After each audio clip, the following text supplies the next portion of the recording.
இடுக்கமான வாசல் வழியாய் உட்பிரவேசியுங்கள். கேட்டுக்கு போகும் வாசல் விரிவும் வழி விசாலமாக இருக்கிறது, அதன் வழியாய் பிரவேசிக்கிறவர்கள் அநேகர். ஜீவனுக்கு போகிற வாசல் இடுக்கமும் வழி நெருக்கமுமாக இருக்கிறது, அதை கண்டுபிடிக்கிறவர்கள் சிலர். கவனிங்க, பைபிளில் உங்களுக்கு ஒரு பொதுவான ரகசியம் சொல்கிறேன் கேளுங்க. பைபிளில் பைபிள் காலேஜ் போகும்போது தான் என்ன செய்வாங்கன்னா, பைபிள் பேக்ரவுண்டை வச்சு பைபிளை டீச் பண்ணுவாங்க. இப்போ ஒரு வார்த்தை சொல்கிறேன் பாருங்களேன். அழைக்கப்பட்டவர்கள் அநேகர், தெரிந்து கொள்ளப்பட்டவர்களோ சிலர். இந்த வசனத்துக்கு நம்ம என்ன விளக்கம் சொல்லுவோம்? நம்ம என்ன சொல்லுவோம் அப்படின்னா, நம்மளை வச்சு நம்ம சொல்லுவோம். உலகமெங்கிலும் சுவிசேஷம் அறிவிக்கப்படுது, கொஞ்சம் பேர் தான் ரசிக்கப்படுறாங்க, அதனால் சொல்லுவோம். அது உண்மை தான். ஆனால் அந்த கண்டென்ட்டு, அந்த அந்த அந்த அந்த அந்த டெக்ஸ்ட்டு, அந்த இடத்துல பைபிளில் தேவன் ஏசப்பா ஏன் சொன்னார், யாரை பார்த்து சொன்னார், எதுக்கு சொன்னார் அப்படின்னு தெரியுமா? நான் சொல்லுவங்களுக்கு புரியுதா? ஏன் சொன்னார்? அங்கே ஒரு கதை சொல்லுவார் ஏசப்பா. மத்திய 22ஆம் அதிகாரத்தில் ஒரு கதை சொல்லுவார். என்ன கதை சொல்லுவார்? ஒரு ராஜாவுடைய மகனுக்கு கல்யாணம். அந்த விருந்துக்கு அழைக்கப்பட்டவங்களை கூப்பிடுவார், அப்படி தானே? ராஜாவுடைய கல்யாணம்னா யார்? ராஜானா யார்? தேவன். அவருடைய குமாரன் யார்? ஏசப்பா. ஏசப்பா கல்யாணம்னா என்னது? சபை எடுத்துக்கொள்ளப்படுதல். புரிஞ்சிச்சா? எடுத்துக்கொள்ளப்படுதல். அழைக்கப்பட்டவர்கள் யார்? யூதர்கள். ஒரு காரியம் நல்லா புரிந்து கொள்ளணும். நீங்கள் புதிய ஏற்பாடு எப்போ நடைமுறைக்கு வருதுன்னு உங்களுக்கு தெரியுமா? பைபிளில் புதிய ஏற்பாடு அப்படிங்கிறது நடைமுறைக்கு எங்கேருந்து வருது அப்படின்னா, அப்போஸ்தலர் 2ஆம் அதிகாரத்துலேருந்து தான். இயேசு கிறிஸ்து பழைய ஏற்பாட்டில் வந்தாரா, புதிய ஏற்பாட்டில் வந்தாரானா? எங்கே வந்தார்? பழைய ஏற்பாட்டில் வந்தார். புதிய ஏற்பாட்டில் பரிசுத்த ஆவியானவர் தான் வராரு.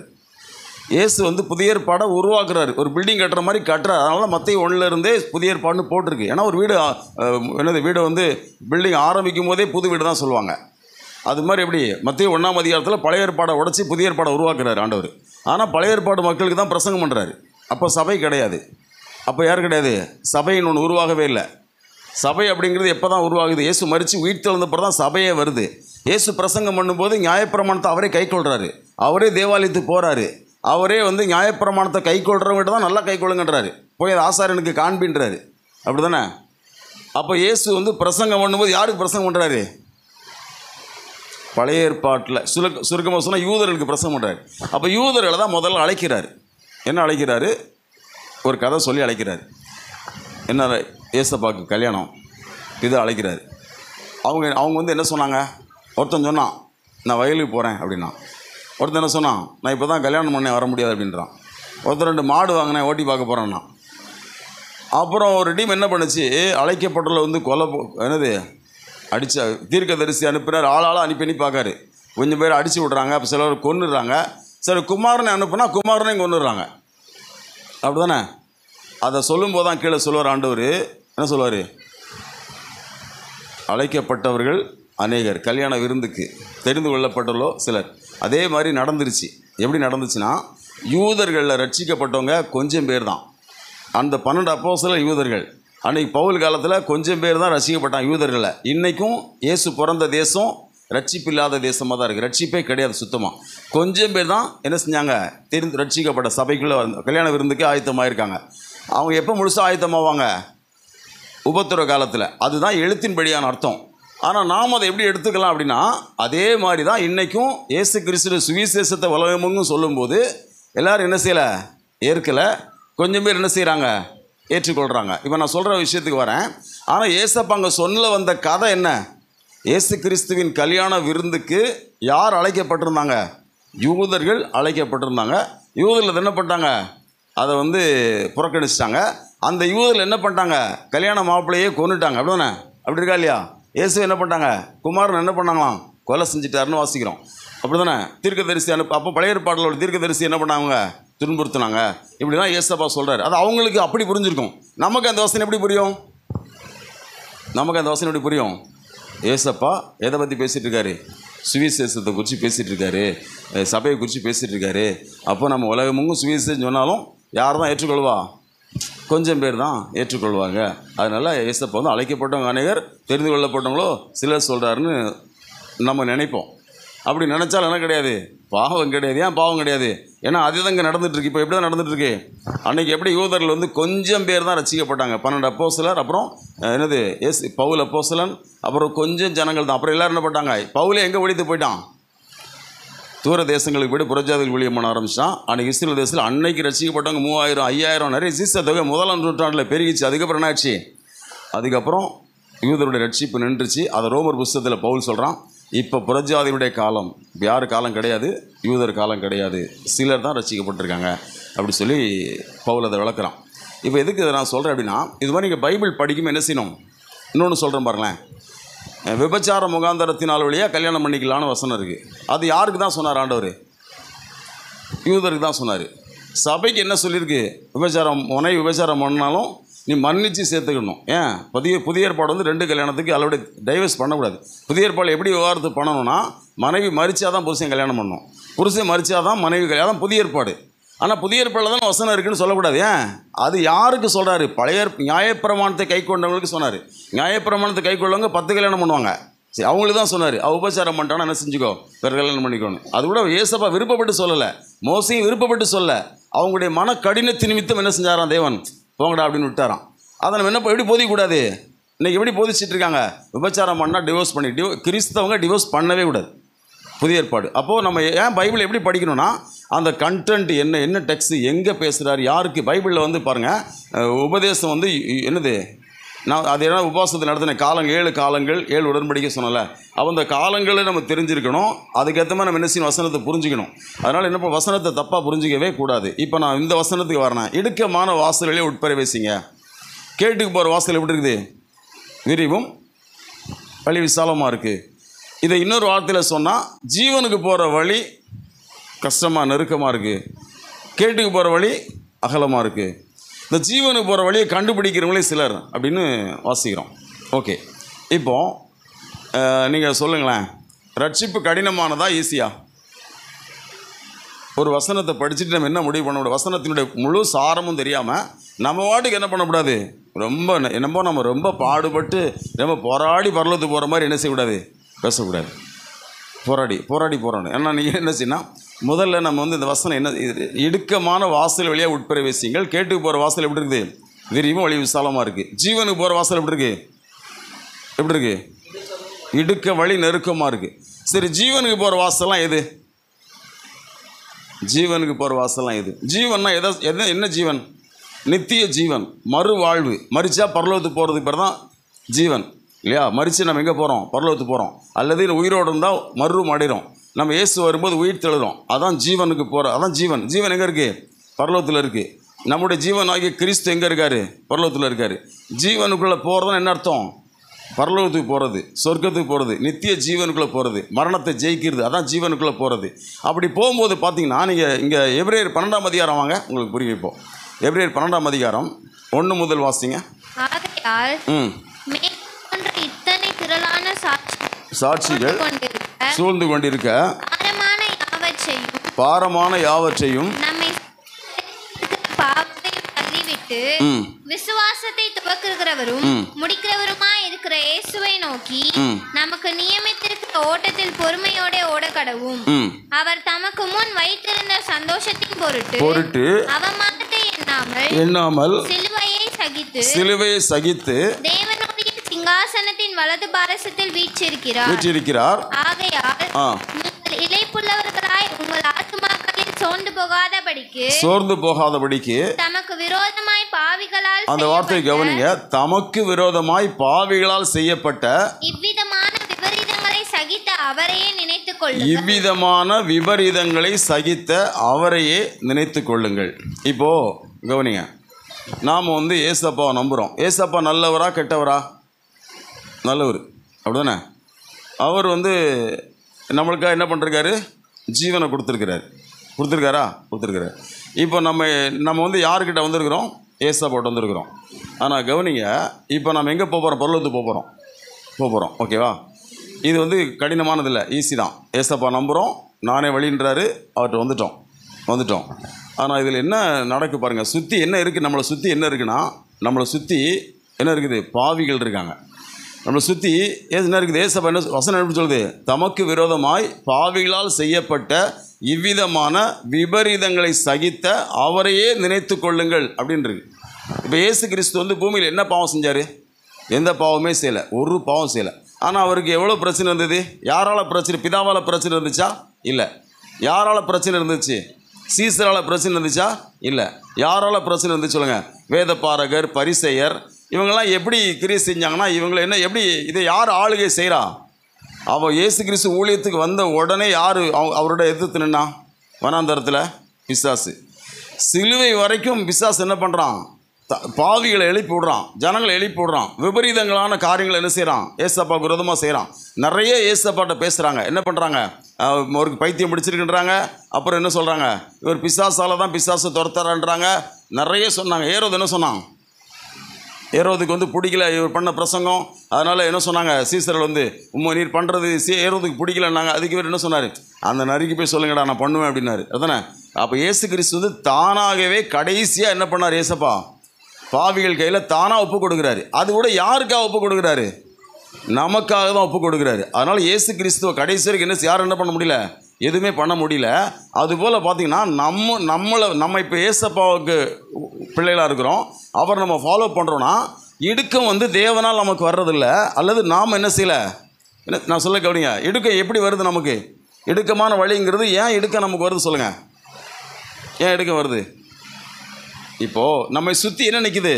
இப்போது இன்ஸ்டாகிராமு, ஃபேஸ்புக்கு, இப்போ நீங்கள் ஒருத்தர் சாதாரண பார்த்தீங்கன்னா மொபைல் வச்சு என்ன பண்ணுறாங்க? மொபைல்லே இருக்கிறாங்க. பைபிள் ஜீவன் படிக்க முடியுதா? முடியல. பைபிள் வந்து ஜீவன். ஜோமன ஏசப்பாட்ட ஜெபிச்சா ஒரு காரியம் நடந்துடும். ஆனால் ஜெபிக்க முடியுதா? எத்தனை மணி நேரம் ஒரு நாளைக்கு ஜெபிக்க முடியுது சொல்லுங்கள்? 24 மணி நேரம் இருக்குது. ஜெபிக்கிறதுக்கு தலையில் ஒரு 10 கிலோ 50 கிலோ சிமெண்ட் மூட்டை தூக்கி வச்சு ஜெபிக்க சொல்லலான்று அப்படியே சொன்னார். தலையில் 2 மூட்டை சிமெண்ட் தூக்கி வச்சு தான் ஜெபிக்கணும்னு சொன்னார். சொல்ல சும்மா என்கிட்ட வந்து நீ பேசு. ஆனால் முடியுதா? முடியல. பைபிள் படிக்கிறது, பைபிள்னால் ஜீவன். என்ன இருக்கோ அது நடந்துடும். என்ன இருக்கோ பைபிளை விசுவாசிக்கிறவனுக்கு எல்லாம் கூடும். ஆனால் வாசிக்க முடியுதா? ஒரு நாளைக்கு எத்தனை அதிகாரம் படிக்க முடியுது? 1187 அதிகாரம் இருக்குது. சரியா? டெய்லி 3-4 வாசித்தாலே வருஷத்தில் ஒரு முறை வாசித்துடலாம். ஆனால் வருஷத்தில் எத்தனை முறை பைபிள் வாசிக்கிறோம் சொல்லுங்கள்? நான் வந்து ஒரு 5-6 முறையாவது வாசிடுவேன். இல்லை நீங்கள் ஒரு 2 முறையாக வாசிடுவீங்களா? நான் கேட்குறேன். நம்ம எவ்வளோ வாசிக்கிறோம்? நம்மளால் முடியுதா? அப்போ நம்ம என்ன பிரச்சனை இருக்குது? இடுக்கம் எங்கே இருக்குது? இடுக்கம் எங்கே இருக்குது சொல்லுங்கள்? எது எடுக்கும்? எங்கே எடுக்க இருக்குது? நான் சொல்லுவது புரியுதா உங்களுக்கு? நமக்கு என்ன இப்போ என்ன ஏசப்பா வந்து நமக்கு என்ன இல்லை தடுக்கலை போட்டிருக்காரா? இல்லை முள் போட்டிருக்காரா? இல்லை வந்து நம்ம மேலே ஏதாவது பாரம் சுமத்துறாரா? இயேசு கிறிஸ்து இதே நம்மளை என்ன செய்யலைங்க? பாரப்படுத்தலை. நம்ம என்ன செய்கிறோம்? எதை பார்க்குறோம்? இயேசுவை பார்க்கல. நம்ம சுற்றி நெருங்கி நிற்கிற பாவத்தையும் பாரத்தையும் பாவிகளையும் விபரீதங்களையுமே நம்ம கவனிச்சிட்ருக்கிறோம். ஆனால் அங்கே எபிரேயரில் வந்து என்ன அந்த எபிரேய புக்கில் பவுல் என்ன சொல்கிறார் பாருங்கள். யாரை நீங்கள் நோக்கி பாருங்கள். இது மாதிரி தான் பாவிகளுக்கு இந்த இயேசு கிறிஸ்துக்கு என்ன இருந்துச்சு? சுற்றி நிறைய போராட்டம் இருந்துச்சு. வேதபாரகர், பரிசேயர், ஏரோதியர், பிலாத்து, என்னது எல்லோரும் என்ன பண்ணிருந்தாங்க? என்னென்னமோ பேசிகிட்டு இருந்தாங்க. ஆனால் ஏசப்பா என்ன பண்ணார்? கடைசியாக அதெல்லாம் சகித்து என்ன பண்ணார்? தமக்கு விரோதமாய் பாவிகளால் செய்யப்படும் விபரீதங்களை சகித்த அவரையே நினைத்து கொள்ளுங்கள். ஹல்லேலூயா.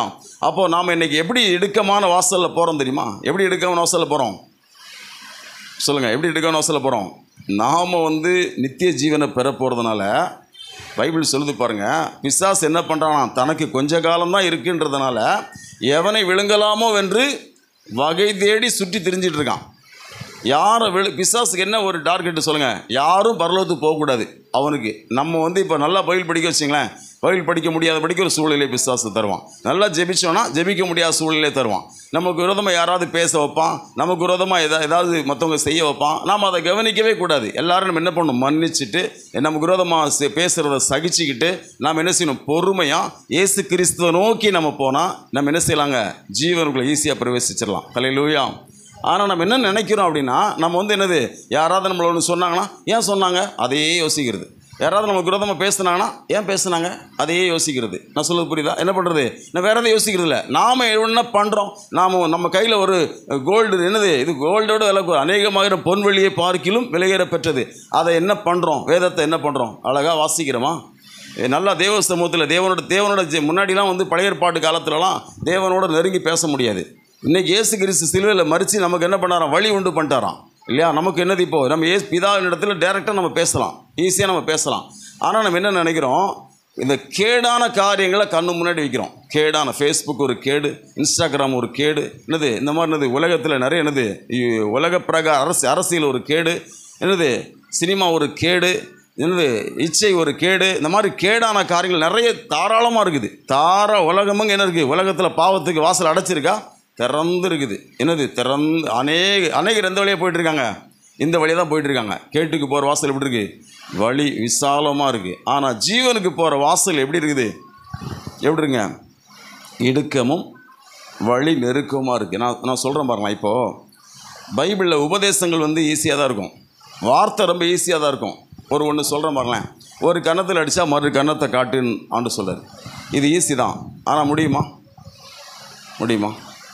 நம்மளை யாராவது ஒரு வார்த்தை சொன்னால் அது நம்ம எப்படி இருக்குது? நம்மளை ஒருத்தர் மதிக்கலை, எனக்கு எப்படி இருக்குது? இந்த மதிக்காமல் பேசிட்டாங்க, என்ன பண்ண, நம்ம என்ன வேணும்? நம்மளால் சகிக்க முடியுதா? பாவிகளால் செய்யப்படுற விபரீதங்களை சகிக்க முடியுதா? நம்ம சிலுவையை நம்மளால் சகிக்க முடியுதா? சிலுவைன்னு என்ன சொல்லுங்கள்? பாடுகள், வேதனைகள், உபத்திரவங்கள், அதெல்லாம் பவுல் என்ன சொல்கிறான் தெரியுமா? அதை சுகமாக சொல்கிறான், நல்ல போராட்டம்ன்றான். பவுல் என்ன பண்ணல? கிறிஸ்தனுக்கு ஜீவன் அப்படிங்கிறான், இதெல்லாம் பிரியப்படுறேன்றான். அப்போ ஜீவனுக்கு நம்ம போகணுன்னா, பரலோகத்துக்கு போகணுன்னா நம்ம என்ன செய்ய வேண்டாம்? தேவன் நமக்கு தடுக்கலை, இடர்களை உண்டு பண்ணல. நம்மளும் என்ன பண்ண வேண்டாம்? நம்மளும் பயப்பட வேண்டாம். ஐயோ பரலோகம் போகிறது என்னது ரொம்ப கஷ்டம்ப்பா, அதெல்லாம் கண்டுபிடிக்கிறவளே சிலர்னா நம்ம கண்டுபிடிச்சி தாங்க வந்திருக்கிறோம். ஹல்லேலூயா. நம்ம எதை கண்டுபிடிச்சி தான் அங்கே வந்திருக்கிறோம்? ஜீவனுக்கு போகிற வாசலை கண்டுபிடிச்சி தான் வந்திருக்கிறோம். பொய் சொல்லாத இருப்பாயாக, நமக்கு அது பிடிச்சிருக்கு. இச்சியாத இருப்பாயாக, பிடிச்சிருக்கு. நமக்கு பிறன் மனைவியை நோக்காத இருப்பாயாக, நமக்கு அது பிடிச்சிருக்குது. ஹல்லேலூயா. நீ குடிக்காத, அது நமக்கு பிடிச்சிருக்குது. இதெல்லாம் நமக்கு பிடிச்சி தானே வந்திருக்கிறோம். ஆனால் இது மற்றவங்களுக்கு எப்படி? உலகத்தில் உள்ளவங்களுக்கு, தேவனை அறிய விரும்பாதவங்களுக்கு இது எப்படி? ரொம்ப நெருக்கம். இது என்ன சொல்லுங்கள்? ரொம்ப பாடு, ரொம்ப சங்கடம்.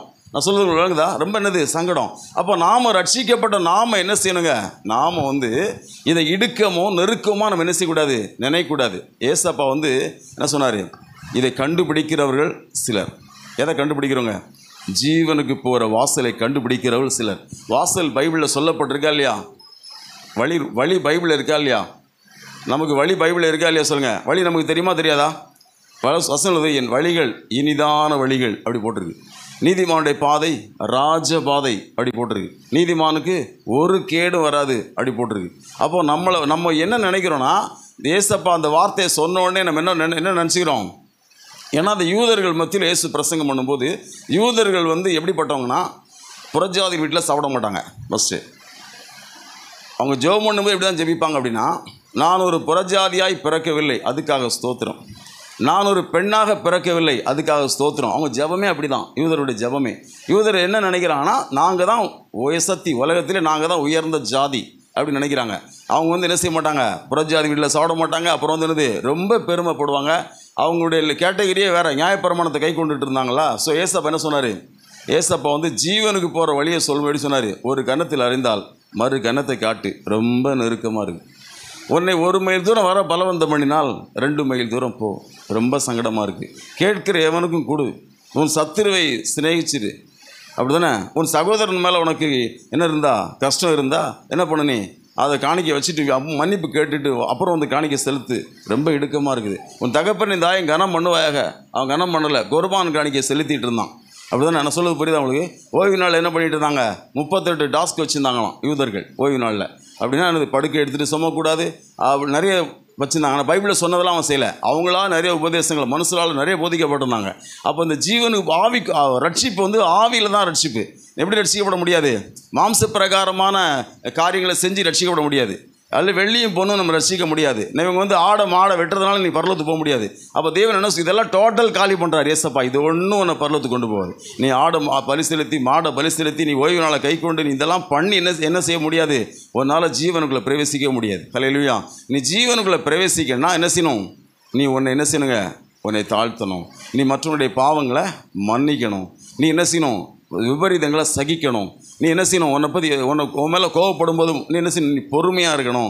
நீ உன்னுடைய வார்த்தைகளில் பரிசுத்தம் இருக்கணும். உன் பார்வையில் பரிசுத்தம், ஒரு சிறிய எச்சியோடு நீ பார்க்கக்கூடாது. இயேசு கிறிஸ்துவோட அந்த போதனைலாம் எப்படிப்பட்டதாக இருக்குது? பாவிகளுக்கு எப்படி இருக்குது சொல்லுங்கள்? இடுக்கமும் வழி நெருக்கமாக இருக்குது. நான் உண்மையிலே சொல்கிறேங்க, நம்ம வந்து கிறிஸ்தவ வாழ்க்கை வாழ்கிறது அப்படிங்கிறது நம்முடைய பழைய வாழ்க்கையை கம்பேர் பண்ணால் இடுக்கமாக இருக்கா இல்லையா? முன்னாடி எப்படி வாழ்ந்தோம்? முன்னாடி கடன் வாங்கலாம், இப்போ நம்ம கடன் வாங்கக்கூடாது. ஏன்? நம்ம விசுவாசி, சரியா? முன்னாடி நம்ம என்ன செய்யலாம்? பொய் பேசுவோம். இப்போ நம்ம ஏன் பொய் பேசக்கூடாது? பொய் பேசுகிற வாய் அடைக்கப்படும் அப்படின்னு இருக்குது, அப்படி தானே? பொய் பேசக்கூடாது. முன்னாடி யாராவது ஏதாவது பண்ணால் பதிலுக்கு அவன் நானும் பேச மாட்டேன்ப்பான். இப்போ என்னது? இல்லை, நீ என்ன செய்யணும்? நீ அதை மன்னிக்கணும் அப்படின்றார் ஆண்டவர். அப்போது இது இடுக்கமான வாசல் அப்படிங்கிறத நம்ம என்ன செய்யக்கூடாது? நம்ம இடுக்கமாக இருக்குன்னு என்ன பண்ணக்கூடாதுங்க? அதை பின்வாங்கிடக்கூடாது. நமக்கு இடுக்கமான வாசல் அப்படிங்கிறது எப்படின்னா, தேவன் நமக்கு இடுக்கமானவர் கிடையாது. அவருடைய வழிகள் நமக்கு அவருடைய அப்படி என்ன வழியில் நம்ம நடத்துகிறாரு? நீதிமானுடைய பாதை எப்படி இருக்குமா? நடுப்பகல் வரைக்கும் அதிகமாய் பிரகாசிக்கிற சூரிய பிரகாசம் போல இருக்குன்னு வாசிக்கிறோம், அதானே? அப்புறம் ஒருவன் என் வழியாய் பிரவேசித்தால் உள்ளும் புறமும் சென்று மேய்ச்சலை கண்டடைவான், அப்படி தான் சொல்கிறார். அப்போது நீதிமானாக இருக்கு நம்ம தேவனுடைய வார்த்தையை கேட்கும்போது நமக்கு இடுக்க எப்படி வரும்? ஆவிக்குரிய பிரகாரமாக சில விபரீதங்கள், சில சுபாவங்கள்லாம் நம்ம என்ன செய்ய போகிறோம்? நம்ம இன்றைக்கி மாட்டிக்க போகிறோம். நிறைய நமக்கு என்ன, இப்போது நம்ம சபையில் உள்ள பேர் இருக்கிறோம், எல்லாருக்கிட்டையுமே நம்ம பேசுவோமா? எல்லார்கிட்டையுமே மனப்பூர்வமாக பேசணும். ஒரு பகை, விரோதம், கசப்பு, இது என்னால் அவங்கள்ட்ட பேச முடியாதுன்னா அது உனக்கு இடுக்கம். ஹல்லேலூயா. நீ அதில் பிரவேசித்து தான் ஆகணும். அவங்கள மன்னிக்க முடியாதா? நீ மன்னிச்சு தான் ஆகணும். வேறு அதுக்கு எக்ஸ்கியூஸே கிடையாது, மன்னிக்கணும். எவ்வளோ இயேசு கிறிஸ்து எப்படி விபரீதம் பண்ணாங்க? பாவிகளால் எவ்வளோ பெரிய விபரீதம். சிலுவையை சுமக்க வச்சாங்க, முள்முடி அவர் மேலே தலையில் குட்டினாங்க, அவரை எவ்வளோ சொன்னாங்க. ஆனால் ஏசப்பா ஏதாவது பதில் சொன்னாரா? இல்லை, மன்னிச்சிருங்க பிதாவேன்னாரு. நம்மளால் செய்ய முடியுமா? அது இடுக்குங்க. நான் சொல்லுறது புரியுதா? எவ்வளோ பெரிய கொடுமை பண்ணாங்க. தலையில் முள்முடியை சூட்டி, தலையில் கோலால் அடித்து, அவரை துப்பி, அவர் தாடை மாதிரி பிடுங்கி, நீ தேவனாக இருந்தால் இறங்கி வான்னு சொன்ன மனுஷனை அவர் என்ன தெரியுமா பதில் சொன்னார்? என் சகோதரா அப்படின்னாரு. என்ன சொன்னார்? நீ அறியாமல் செய்கிறாய், பிதாவை இவர்களுக்கு மன்னியும். இது நமக்கு இடுக்கம்தான். ஹல்லேலூயா. இது நமக்கு இடுக்கமாக ஈஸியாக சொல்லுங்கள். இதெல்லாம் பேசுகிறதான் ஈஸி, ஆனால் நடைமுறைக்கு எப்படி சொல்லுங்கள்? ஏசப்பா அதை ஓப்பனாக சொல்லிட்டார். இடுக்கம்பா, இது நெருக்கம்பா, இது உனக்கு ஆனால் என்ன செய்யாது? நீ உள்ளே வந்துரு. ஏன்னா இதை கண்டுபிடிக்கிறவன் சிலர், அந்த சிலரில் நீ இருக்கிறியா? ஹல்லேலூயா. எல்லாரும் இதை கண்டுபிடிக்க முடியாது. அந்த வழி என்ன செய்ய மாட்டாங்க? வரவே இந்த பக்கமே வர மாட்டாங்க. நீ வந்துட்ட, அதனால் என்ன செய்யக்கூடாது? நீ வழி இடுக்கமாக இருக்குது, நெருக்கமாக இருக்குன்னா ஏன் உள்ளே போகிறாங்க? அப்போ இல்லை, ஏசப்பா சொல்கிறாரு, அநேகர் கிழக்கிலும் மேற்கிலும் இருந்து வந்து ஆபிரகாம், ஈசாக்கு, யாக்கோபு என்பவர்களுடைய கூட பந்தி இருப்பார்கள். எந்த வழியாக வந்தவங்க இவங்கெல்லாம்? ஆபிரகாம், ஈசாக்கு, யாக்கோபோட அநேகர் பந்தி இருந்தாங்க. எந்த வழியாக பந்தி இருந்தாங்க? அவர் சொன்ன இடுக்கமான வழியாக வந்தவங்க தான். அந்த இடுக்கமான வழிங்கிறது என்னன்னா, லிட்டரலாக நீங்கள் யோசிக்கக்கூடாது. நம்முடைய சுபாவங்களை தேவன் தகர்க்க சொல்கிறார். ஹல்லேலூயா. நம்முடைய கோபப்படாத, சாந்தமாயிரு. ஹல்லேலூயா. நான் சொல்ல புரியுதா? நமக்கு என்ன வருது? டக்குன்னு கோபம் வருது. நம்ம கோவப்படாத. யாரை பற்றியாவது படாருன்னு பேசிடுறோம். இல்லை, யாரையும் அவமானப்படுத்தாத, அவன் பேரை கெடுக்காத, யாரை பற்றி நீ கோல் பேசாத. இடுக்கம்தான். ஹல்லேலூயா. நான் இடுக்கமா இல்லையா? சொல்லுங்கள். இடுக்கம்தான். நம்மளை ஒருத்தர் ஏமாற்றிட்டாங்க, நம்ம உடனே அவங்களை மன்னிக்க முடியுமா? மன்னிக்கணும். இது இடுக்கம்தான். ஹல்லேலூயா. நம்ம செய்யாத தப்பை ஒருத்தர் செஞ்சிட்டேன்னு சொல்கிறாங்க, நம்ம அந்த இடத்துல பொறுமையாக இருக்க முடியுமா? இருக்கணும். அதுக்கு பேர் இடுக்கும். ஹல்லேலூயா. இது மாதிரி இயேசு கிறிஸ்து நமக்கு சொன்ன வார்த்தை எல்லாமே நம்முடைய ஜீவியத்தை தாங்க காட்டுது. நம்ம என்ன செய்யணும்? இடுக்கமாக நமக்கு இடுக்க இருக்குது, ஆனால் நம்ம அதை என்ன செய்யணும்? சந்தோஷமாக. ஏசப்பா பைபிளில் நீங்கள் சீசர்களை பற்றி பேதுரு, யோவான் அடிச்சிருவாங்க ஊழியம் பண்ணனால. ஆனால் வசனம் சொல்லுது, சந்தோஷமாக எந்திரிச்சு போனாங்களாம். அப்படி தானே? ஐயோ, என்ன அடிச்சிட்டாங்க, ஊழியத்துக்கு என்ன ஏசப்பா பேரை சொன்னோன்னு என்ன அவமானப்படுத்தி, அவங்க என்ன செய்யலை? சந்தோஷமாய். ஹல்லேலூயா. அப்படி தானே? அப்போ நம்ம இதை விரும்பணுன்றேன். நம்ம எதை விரும்பணும் இன்னைக்கு? இந்த இயேசு கிறிஸ்து வச்சிருக்கிற அந்த இடுக்கமான வழியை, அந்த நெருக்கமான வழியை நம்ம என்ன செய்யணும்? நேசிக்கணும். அது நல்ல வழி. ஹல்லேலூயா. அது ஜீவனுக்கு போகிற வழி. நாம் அந்த வழியாக போனால் எங்கே போயிடலாம்? ஜீவனுக்கு போயிடலாம். ஆனால் விசாலமான வழிங்கிறது எதை சொல்கிறார் ஆண்டவர்? இந்த காரியங்கள், அதாவது பொய் சொல்லலாம், திருடலாம், உபச்சாரம் பண்ணலாம், இச்சிக்கலாம், கோல் சொல்லலாம், சண்டை போடலாம், திருடிடலாம், எல்லாம் பண்ணலாம். எல்லாரும் போகிற வழி கலையில் என்ன வழி? அது அகலமான வழி. அது எங்கே கொண்டு விட்டுரும்? கடைசியாக பாதாளத்தில் கொண்டு விட்டுரும், நரகத்தில் கொண்டு விட்டுரும். ஆனால் நமக்கு தேவன் காட்டின வழிங்கிறது அந்த அதிகாரத்தில் மேலே கீழே நீங்கள் படித்து பார்த்தீங்கன்னா உங்களுக்கு தெரியும். ஏசப்பா என்ன போதிக்கிறாரு தன் ஜனங்களுக்கு? உன் சத்துருக்களை சிநேகிப்பாயாக, ஒரு இடத்துல கேட்கிற எவனுக்கும் கொடு. அப்படிதானே? நீங்கள் மத்தேயு சுவிசேஷம் 7, 8, 9 அதிகாரம் என்ன படிக்கிறீங்க? என்ன போதிச்சார் ஆண்டவர்? என்ன போதிச்சார்? உன் சகோதரனை சிநேகிப்பாயாக, உன் சத்துருவை சிநேகிப்பாயாக, கேட்கிற எவனுக்கும் கொடு. அப்படிதானே? அப்போது ஆண்டவருடைய உபதேசம்லாம் நமக்கு எப்படி இருக்குது? கேட்கும்போது நல்லா இருக்கும். ஆனால் நடைமுறைக்கு எப்படி வரும் சொல்லுங்கள்? ப்ராக்டிக்கலாக ரொம்ப இடுக்கமான ஒரு வழியில் பிரவேசிக்கிறது போல் இருக்கும். நம்ம ஃப்ரீயாக போகிற மாதிரி இருக்காது. எப்படி இருக்கும்? ரொம்ப இடுக்கம். நம்மளுடைய ஆத்துமாவில் என்ன வரும்? ஒரு இடுக்கம் வரும், ஒரு நெருக்கம் வரும் நமக்கு. ஆனால் நம்ம என்ன செய்யணுங்க? அந்த வழியாக போனால் நமக்கு ஜீவன் கிடைக்கும். அப்படிங்கிறதுனால நம்ம என்ன செய்யணும்? சந்தோஷமாக போகணும். இயேசு கிறிஸ்து பாருங்கள், தமக்கும் இருந்த சந்தோஷத்தின் பொருட்டு அவமானத்தை எண்ணாமல் சிலுவையை சகித்து, அப்படி வாசிக்கிறோம். அப்போ ஏசப்பா சிலுவையை சகிக்கிறாரு, அவமானத்தை நினைக்கவே இல்லை. அப்போ அவருக்கு என்ன வருது? அவமானம் வருது. அவருக்கு என்ன வருது? சிலுவை வருது. அப்புறம் பாவிகள் விபரீதமான காரியங்களை அவர்கிட்ட செய்கிறாங்க. விபரீதமான காரியங்களை அவர் செய்கிறாங்க. என்ன விபரீதம்லாம் செஞ்சாங்க? பிசாசு பிடிச்சவன்னாங்க, பைத்தியம் பிடிச்சிருக்குன்னாங்க ஆண்டவரை. அவர் ஏதாவது பதில் சொன்னாரா? இயேசு கிறிஸ்து கடைசி வரைக்கும் எப்படி தான் இருந்தார்? சமாதானமாக இருந்தார், சந்தோஷமாக இருந்தார். அப்போ இயேசு கிறிஸ்து எப்படி ஜீவனுக்குள்ளே போகிறதுக்காக எல்லாத்தையும் சகிச்சாரோ அது மாதிரி நாம் என்ன பண்ணோம்? நம்ம இப்போ மோசையை எடுத்துங்களேன் ஒரு உதாரணத்துக்கு. மோசை நல்ல மனுஷன்தான். ஆனால் அவன் காணானுங்களை ஏன் போல காணானுங்களே? அவங்ககிட்ட குற்றம் இல்லை. என்ன குற்றம்? சுற்றி இருக்கிறவங்க பண்ண டென்ஷனில் அவன் கோபத்தில் மலை அடிச்சிட்டான். அப்படி தானே? என்ன பண்ணிட்டான்? டென்ஷனில் அவன் மனம் பதறிட்டான். அப்போது இதெல்லாம் ஏசப்பா என்ன சொல்கிறாரு? நம்மளை மனம் பதற வைப்பாங்க, ஆனால் மனம் பதறக்கூடாது. ஹல்லேலூயா. நம்முடைய ஒரே நோக்கம் நம்ம ஜீவனுக்குள்ளே போகணும். நம்மளை யாராவது ஏதாவது சொல்கிறாங்க, சொல்லிட்டு போப்பா, ரொம்ப சந்தோஷம், நான் ஜீவனுக்குள்ளே போகிறேன். ஹல்லேலூயா. என்னை யாரோ ஒருத்தர் ஏமாற்றிட்டாங்க, நான் ஏமாற்றிட்டு போப்பா, நான் இங்கே இல்லை, நானே எங்கே போயிட்டுருக்கேன். நான் இந்த மோட்ச பிரயாணம் ஒரு புக்கு இருக்குது, படிச்சிருக்கலாம் நீங்கள்? கண்டிப்பாக படிங்க. ஹல்லேலூயா. மோட்ச பிரயாணம் அந்த புக்கு என்னது? ஒவ்வொரு சுபாவத்தையும் ஒரு மனுஷன் மாதிரியே அந்த புக்கில் போட்டிருப்பாங்க.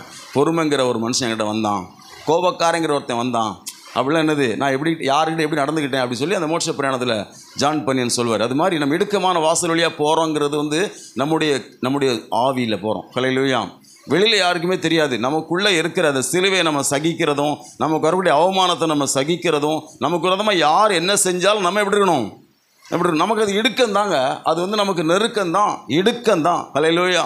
ஆனால் நமக்கு விரோதமாக தேவன் நமக்கு ஆதரவாக இருக்கிறார். ஹல்லேலூயா.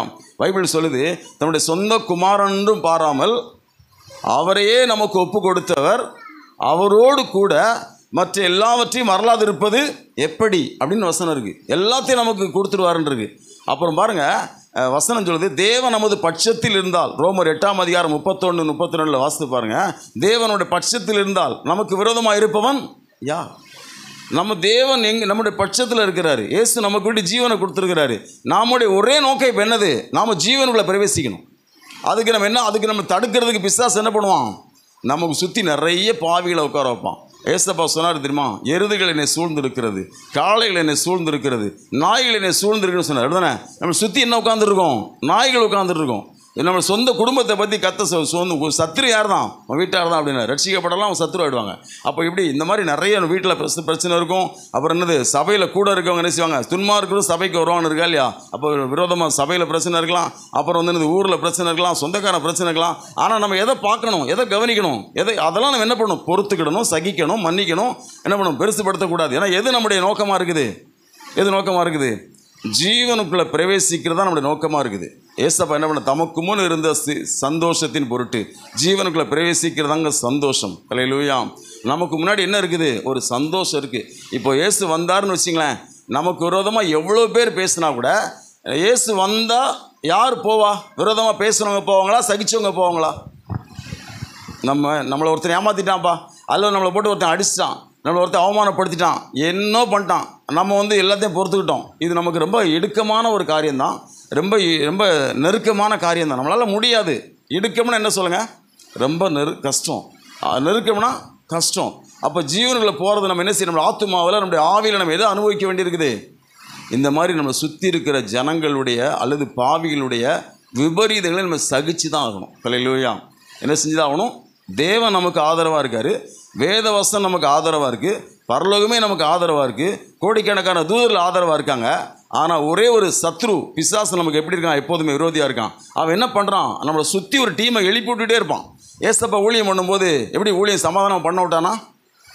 எவ்வளோ சேட்டை பண்ணான் தெரியுமா? என்ன பண்ணான்? சரி, தேவாலயத்தில் பண்ண ஒருத்தன் கேள்வி கேட்குறான்.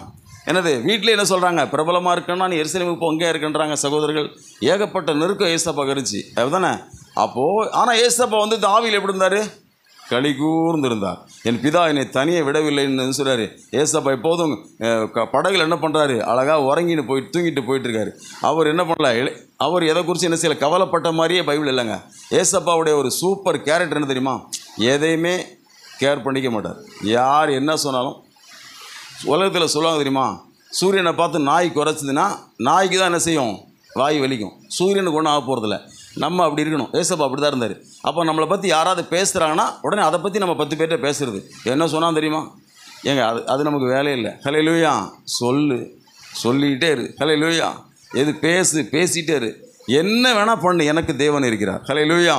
நான் ஜீவனுக்குள்ளே போயிட்டுருக்கேன். ஹல்லேலூயா. நம்ம எங்கே பிரவேசிச்சுட்டு இருக்கோம், நாளுக்கு நாள் ரட்சிப்பு நமக்கு என்ன ஆகிட்டு இருக்குது, சமீபமாகிட்டு இருக்குது. ஸோ நம்மளை சுற்றி இது வரதான் செய்யும். நமக்கு இடுக்கங்கள் வரும், நெருக்கங்கள் வரும், சோதனை வரும். ஏவங்க நம்ம ஒன்று கவனிங்களேன், பிசாசை தள்ளிட்டு தான் நம்மளை பரலோகத்தில் வைக்கிறார் ஆண்டவர். அதுதானே. பிசாசு எத்தனை பேர் இருக்காங்க பூமியில் தெரியுமா, கோடிக்கணக்கான பிசாசு இருக்குது பூமியில். நம்ம கூட சுற்றி பிசாசு தான் நம்ம கண்ணுக்கு தெரியாது, மாம்ச கண்களில் தெரியணும். அசுத்தாவி நம்ம கூட இருக்குது. நம்ம பரலோகத்துக்கு போகிறோம்னு சொன்னால் பிசாசு விட்டுருமா, எப்படி தடுக்கும் தெரியுமா, நம்மளை தூண்டும் பாவம் செய்கிறதுக்கு. நம்மளை மொபைலை பார்த்துக்கிட்டுன்னு மொபைல்லே உட்கார வைக்கும். பைபிள் படிக்கக்கூடாது, மொபைல் பாரு, யூடியூப் பாரு, ஃபேஸ்புக் பாரு, வாட்ஸ்அப் பாரு, அப்படியே தூண்டும். நம்ம என்ன பண்ணுவோம், அப்படியே பண்ணிகிட்டு இருப்போம், ஜபிக்க மாட்டோம். யாராவது ஒன்று சொன்னாங்கன்னா அதை பற்றியே பேசிகிட்டு இருப்போம். யாராவது நம்ம மதிக்கலைன்னா அவங்கள பற்றியே பேசிகிட்டு இருப்போம். அவங்க சொல்லிட்டு போயிடுவாங்க, நம்ம என்ன பண்ணிட்டு இருப்போம், அவங்கள பற்றியே பேசிகிட்டு இருப்போம். அப்போ நம்ம சுற்றி என்னமோ நடந்துகிட்டு இருக்கு பார்த்தீங்களா. அதை தான் எபிரேயர் 12 அழகாக சொல்லுது. நம்ம சுற்றி நெருங்கி நிற்கிற பாவத்தையும், அப்புறம் பாரத்தையும், அப்புறம் அவமானத்தையும், அப்புறம் பாவிகளையும், அப்புறம் விபரீதங்களையும் சகிக்கணும். ஹல்லேலூயா. சிலதை தள்ளணும், சிலதை என்ன செய்யணும், பாவத்தை தள்ளிடணும். அப்புறம் அவமானத்தை, நிந்தையை நினைக்கவே கூடாது. அப்புறம் பாவிகளையும் விபரீதங்களையும் சகிக்கணும். ஹல்லேலூயா. அப்படி சகிச்சா நம்ம எங்கே போயிடலாம், நித்திய ஜீவனுக்குள்ளே பிரவேசிச்சிடலாம். ஹல்லேலூயா. அதை தான் ஏசப்பா என்ன சொல்கிறாரு, இது சிலர் தான் என்ன செய்வாங்க, இந்த வழியை கண்டுபிடிக்கவே செய்வாங்க. இந்த வழியை கண்டுபிடிக்கிறவங்களே யார் தான், சிலர் தான். கேட்டுக்கு போகிற வாசலில் எவ்வளோ பேர் போகிறாங்க, நிறைய பேர் போகிறாங்க. சரியா. அப்போ நம்ம என்ன செய்யக்கூடாது, நாட்களில் நம்ம இந்த மாதிரி வழி இருக்குன்னு பயப்படாமல் அந்த வழியில் வராமல் விட்டுறாங்க. இது ஏசப்பா சொன்னார்ப்பா, ரொம்ப கஷ்டம், ரொம்ப இடுக்கும், நம்மளால் அதில் போக முடியாது, ரொம்ப கஷ்டப்பட்டு தான் போகணும் போல், அப்படிலாம் என்ன செய்ய வேண்டாம், பயப்படலாம் வேணாங்க. ஏசப்பா வழிகள் நமக்கு இனிதான வழிகள் தான். ஒரு ஊழியக்காரர் அழகாக டீச் பண்ணாருங்க பைபிள் காலேஜில். ஜாக்கின்னு ஒரு பாஸ்டர் சொன்னார். அந்த கேட்டு தான் அழகாக சொன்ன அது டீச் பண்ண மாதிரி ஞாபகம் இருக்குது. அதை வரைஞ்சி காட்டினாங்க. இடுக்கமான வழி, அகலமான வழி எப்படி இருக்குன்னு வரைஞ்சி காட்டினாங்க. எப்படின்னா, பரலோகம் போகிற வாசல் இடுக்கமாக இருக்குமா, கேட்டு சின்னதாக இருக்குமா, உள்ளே போயிட்டால் வழி விசாலமாக இருக்குமா உள்ள. ஆனால் நரகத்துக்கு போகிற வாசல் பெருசாக இருக்குமா, உள்ளே இடைஞ்சி சின்ன ரூட்டில் போகுமா. அழகாக வரைஞ்சி காட்டினார் அவர். எப்படின்னா, இந்த கேட்டு சின்ன கேட்டாக இருக்குது பரலோகத்துக்கு போகிற கேட்டு, ஆனால் உள்ள விசாலமான வழி இருக்குது. உள்ளே போயிட்டால் சூப்பராகிடும். ஆனால் நரகத்துக்கு போகிற வாசல் ரொம்ப பெருசாக இருக்குமா, உள்ளே போனால் சின்ன ஒடிக்கிட்டே சுருக்கமாகிட்டே இருக்குமா, ஒடிக்கினே போவான். அப்போ அந்த வாசலை நம்பி ஒருத்தன் உள்ளே போயிட்டானா மாட்டிப்பானான். அவனுக்கு உள்ளே ரொம்ப கஷ்டம். நிறைய கேன்சர் வரலாம், எய்ட்ஸ் வரலாம், ப்ரெஷர் வரலாம், எல்லா சனியனும் வரலாம், பேய் வரலாம், பிசாசு வரலாம், தரித்து எல்லாம் வரும். உள்ளே போனால் வாசல் பெருசாக தான் இருக்கும். ஆனால் இடுக்கமான வாசலுங்கிறது எப்படின்னா, வாசல் மட்டும்தான் இடுக்கமாக தெரியும், உள்ளே போகிறது உனக்கு சங்கடமாக தெரியும். ஆனால் உள்ளே நீ போயிட்டேன்னா, ஒரு முறை உன்னை பற்றி விரோதமாக பேசுகிறவங்கள மன்னிச்சிட்டேன்னா அப்புறம் உனக்கு அந்த உள்ளே சூப்பராக இருக்கும். ஒரு முறை உன் பாவிகள் விரோதமாக செய்து நீ சகிச்சிட்டேன்னா அப்புறம் சகிப்தன்மைங்கிற சுபாவம் வந்துடும். அப்புறம் எதையுமே நீ கண்டுக்க மாட்டேன், போயிட்டே இருப்பேன். ஹல்லேலூயா. நான் சொல்ல புரியுதா. இப்போ வாசலை பார்த்து என்ன பண்ணக்கூடாது, என்ட்ரன்ஸ் எப்படி தான் இருக்குது. உள்ளே போகும்போது ஏசப்பா எப்படி சொல்கிறாரு, நீ ஒரு கிணத்துல அடித்தா மறு கிணத்தை அடிப்பியா, அப்படி தான் வாசலில் கேட்குறாரு. ஓகே, நான் அடித்தா பரவாயில்லப்பா, நான் இன்னொரு கிணத்தை காட்டுறேன்னு உள்ளே போயிட்டேன்னா இனிதான வழிகள். ஹல்லேலூயா. விசாலமாக நடத்துவார் ஆண்டவர். என்ன உன்னை சாகுற வரைக்கும் நீ சங்கடத்துலையும் பேயிலையும் நோயிலையும் வளர்ப்பார், சத்தியமாக கிடையாது. ஹல்லேலூயா. வாசல் எடுக்கம் தான். ஆனால் உள்ளே வந்தால் வியாதி இல்லை. ஹல்லேலூயா. உள்ளே வந்தால் என்ன இல்லை, பயம் இல்லை. ஹல்லேலூயா. மரணத்தை கூட ஜெயிக்கிற பலனை ஆண்டுக்குள்ளே தருவார். நாம் பரலோகத்துக்கு போக வேண்டாம், அந்த நிச்சயம் வரும். ஆனால் வெளியே நின்றுக்கிட்டு வாசல் சின்னதாக இருக்குது, உள்ளே எப்படி வர்றது, இடுக்கமாக இருக்குன்னு என்னது, பிசாசு வஞ்சிக்கிறான். ஹல்லேலூயா. அதான் அந்த ஊழியர் அழகாக ஜாக்கி பாஸ் சொல்லுவாங்க, வாசல் தாண்டா அது பெருசு, உள்ளே ரொம்ப சின்ன வழி. உள்ளே போயிட்டா உள்ளே நுழைஞ்சதுலேருந்து சின்னதாக ரொம்ப ஒடிக்கிட்டே போயிட்டுருக்கோங்க. ஆனால் இந்த வாசல் தான் சின்னதாக இருக்கும். உள்ள வழி போக போக விரிஞ்சிட்டே போகும், விசாலமாக இருக்கும். அப்படி சொல்லி அழகாக அந்த வசன ஆதாரத்தோடு நடத்துனாங்க. ஹல்லேலூயா. அதான் நான் சொல்கிறேங்க, ஒரு முறை நாங்கள் யாராவது உங்களை பேசும்போது ஒரு முறை மன்னிச்சு பாருங்கள், அப்புறம் மன்னிக்க தெரிஞ்சிடும். என்னென்னா சொல்லிட்டு போப்பான், அவனே புரிஞ்சுப்பான். நாம் தான் நாய் மாதிரி குலைக்கிறோம், அவன் கண்டுக்கவே மாட்டான்றான், நம்மளை பற்றி பேச மாட்டான் அவன். ஹல்லேலூயா. நம்ம என்ன பேசுவோம், என்ன செய்வோம், என்ன ரிப்ளை பண்ணணும்னு தானே சாத்தான பண்ணுகிறான், நம்மளை தூண்டி விட்டுருக்கிறான். நம்ம என்ன பண்ண கூடாது, கம்முன்னு இருக்கணும். ஹல்லேலூயா. நம்ம என்ன பண்ண கூடாதுங்க, பாவிகள் நமக்கு விரோதமாக எழும்பும்போது நம்ம சகிக்கணும். ஹல்லேலூயா. நமக்கு விரோதமானது பாவங்கள் வருது, பாரங்கள் வருது, எல்லாம் நெருங்கி தள்ளணுமா, பக்கம் நம்ம ஏற்றக்கூடாது. இப்போ யோசேப்பு என்ன பண்ணான், விட்டு ஓடணும். ஒரு முறை என்னது விட்டு ஓடிட்டா, அதுக்கப்புறம் ஓடி எங்கே போயிட்டான், கடைசியா அரண்மனைக்கே போயிட்டான். ஹல்லேலூயா. அன்னைக்கு இடுக்கமாக தான் இருந்திருக்கும், ஜெயிலில் போடுவோம் எப்படி இருந்திருக்கும், ஐயோ கொண்டு ஜெயிலில் போட்டாங்களே, நம்ம தப்பே செய்யலையா, ஜெயிலில் போட்டாங்களே அப்படின்னும் போது கஷ்டமாக இருந்திருக்கும். ஆனால் போய் நின்னது எங்கே நின்னான், அரண்மனையில் போய் நின்னான். ஹல்லேலூயா. அது மாதிரி தான் நம்ம இன்றைக்கி வந்து இடுக்கமான வழியாக தான் பிரவேசிக்கிறோம். என்ட்ரன்ஸ் அப்படி தான் இருக்குது, ஆனால் உள்ளே வந்துருங்கன்றேன். ஹல்லேலூயா. பாவத்தை மனசு ஃபேஸ்புக்கில் போகாதன்றேன், போகாத. ஃபேஸ்புக்கிலே இருந்துட்டு உள்ளே போகலாம், சங்கடமாக தான் இருக்கும். ஆனால் வேணாம், பார்க்காத. ஹல்லேலூயா. இன்ஸ்டாகிராமில் டெய்லி போஸ்ட் பண்ணிவிட்டு ஒரு நாள் பண்ணாலும் கஷ்டமாக இருக்கும், நீ பண்ணாத, உள்ளே போனால் மாட்டிப்ப. ஹல்லேலூயா. போகாத. என்ன பண்ணக்கூடாது, நம்ம அதை மொபைலை கையில் வச்சுட்டு நோண்டாமல் இருக்க முடியலையா, கஷ்டம்தான், நோண்டாத. ஹல்லேலூயா. உள்ளே வந்துடு, மொபைலே தொடாத. ஹல்லேலூயா. பேசுறதுக்கு மட்டும் என்ன செய், அது பேசுனா மணிக்கணக்கெல்லாம் பேசாத.